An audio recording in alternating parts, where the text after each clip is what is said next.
So, for those who don't know, Hope was a big tech fan from the beginning. It was a doubter. I was like a meh.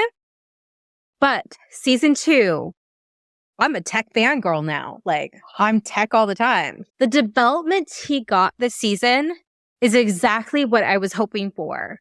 Because I told you, Hope, I was like, I don't know him. Even after a full season. I get like, he just gets a stereotypical nerd that doesn't have social skills. But now I feel like I understand why he is the way he is. And also that he just loves his brothers and sisters so much. Yeah. He just has a hard way of those emotions because that's just who he is. Yeah. I think they did a good job setting that up in the very first episode where Tech breaks his leg and he still like fist fights like 4 or 5 stormtroopers to save Echo and Omega. And that was something like throughout season 1, started like before season 1. I've always loved like the geeky, nerdy archetype on the team guy. That's always been my favorite. Like whenever you have like a team or anything like that, I always like Donatello. The Donatello. Yeah, the Donatello.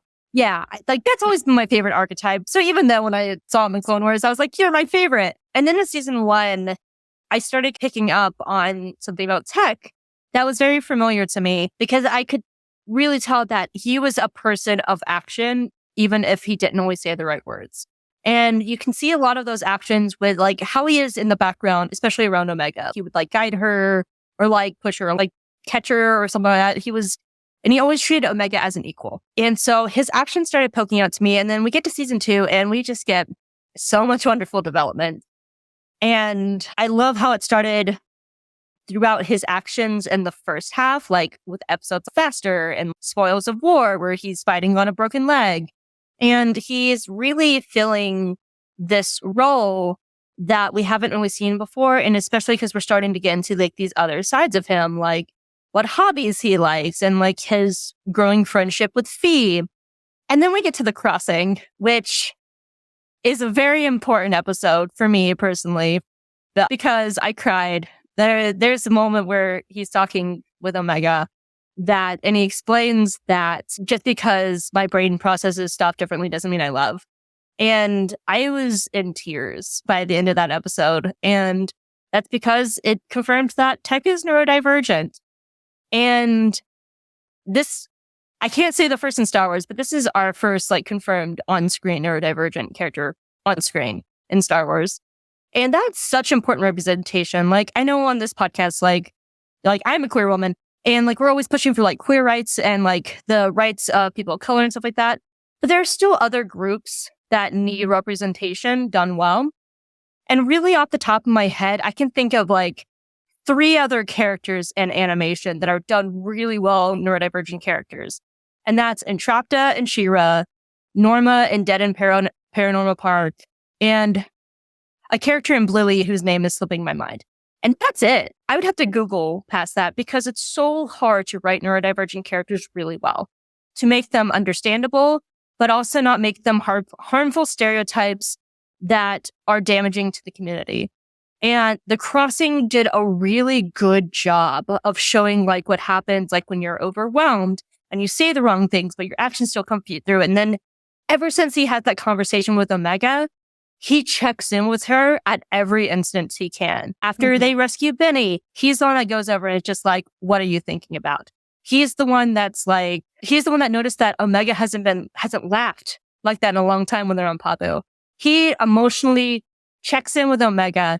And then he has that moment in the finale today where he's Crosshair is our brother. In The Crossing, he was like, I have to respect his actions.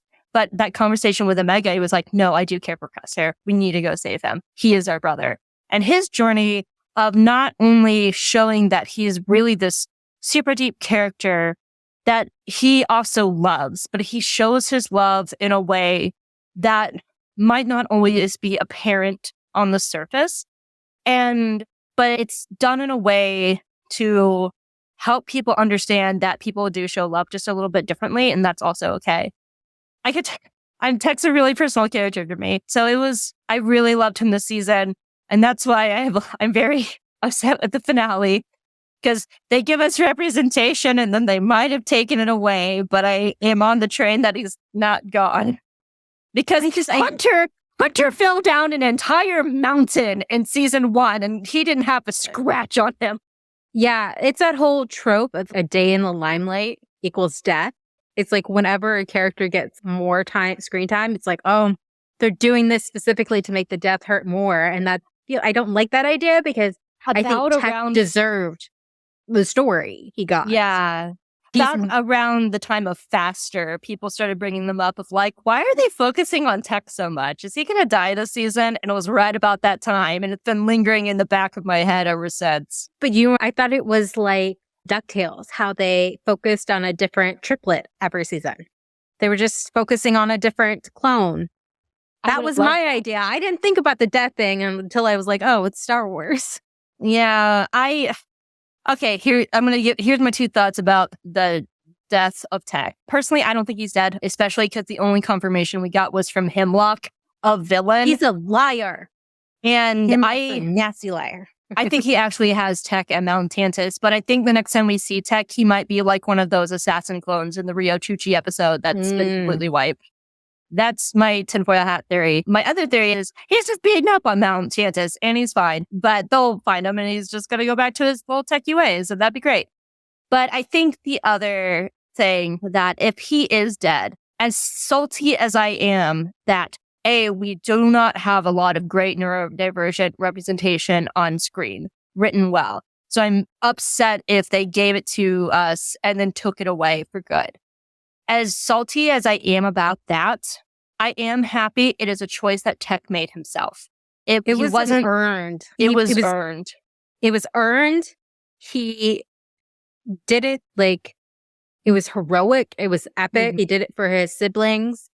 And that whole like Plan 99, which makes you think of Clone 99, who died trying to save his brothers. And you're like, oh, we've known that episode title for a while. I have a feeling that was actually because 99 died in Echo's arms, if I remember correctly. I feel like that was an Echo thing that he came up with. Was it an Echo? I don't hear an echo. I was like, wait, is she frozen? Or is she like, oh no, that was a bad joke, Candace? Both. No, it wasn't frozen. I was frozen and I need to think of a witty rebuttal. And then I was like, it was also a bad joke. I'm so clever. But I am, as much as I want Tech to be alive, and I think he is alive and I hope he's alive because there's still so much story potential. At the same time, if it is permanent, then I do think it was a good death. It was earned.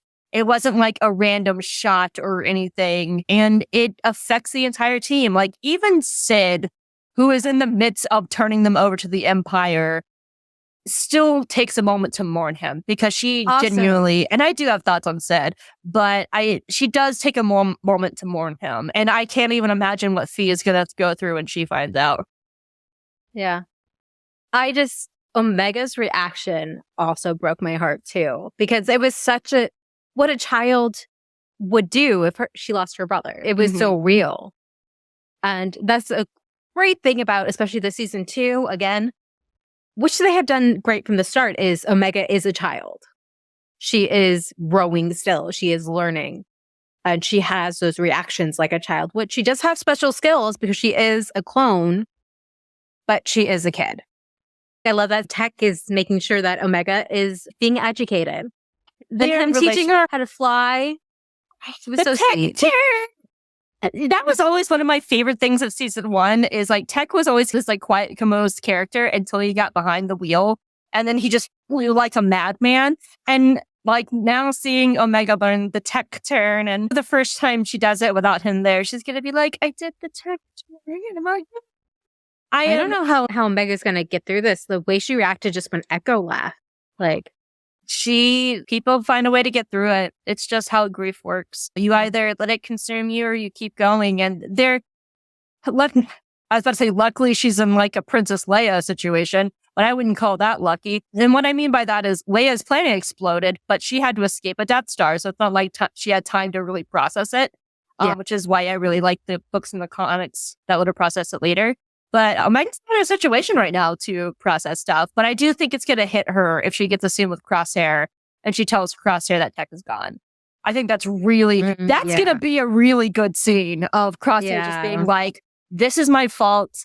And also, I need to comfort a child who is crying. He's going to have his like Ricky Bobby moment of just like, I don't know what to do with my hands. I did like Fee's character.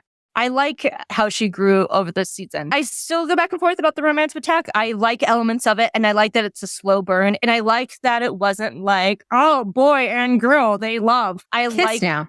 Yeah, like it's a slow burn, and she never like pushed him into it. And I also like that a neurodivergent character got the love interest instead of someone who is like classically charming and handsome like Hunter would have usually gotten the love interest. So I did like that twist. But outside of Tech, I just like Phee as a character because she starts off as like a stereotypical pirate. She's a Hondo type. But then we get to Pabu, and I love that twist of she's not a pirate in for herself like Hondo was. She's a pirate in it trying to help save culture, like other people's culture, like Indiana Jones kind of character. She's a historian in a way. And I love that twist. I really liked her character as it grew, as it being her character arc. As her character arc grew over the course of the show. I thought that was really great. Make sure that you like and subscribe, especially subscribe because we found out that less than 1% of our viewers on YouTube are actually subscribed to us. And that would really help the show. So make sure you double check, see that button down there. If it's not like the little red button, go click on it. Go click on the subscribe button. If you like what you do, if you want to hear us talk more about tech, make sure you hit that subscribe button for our YouTube channel. Really helps us out a lot. Also, it would make Lula sad if you don't. May the waffles be with you.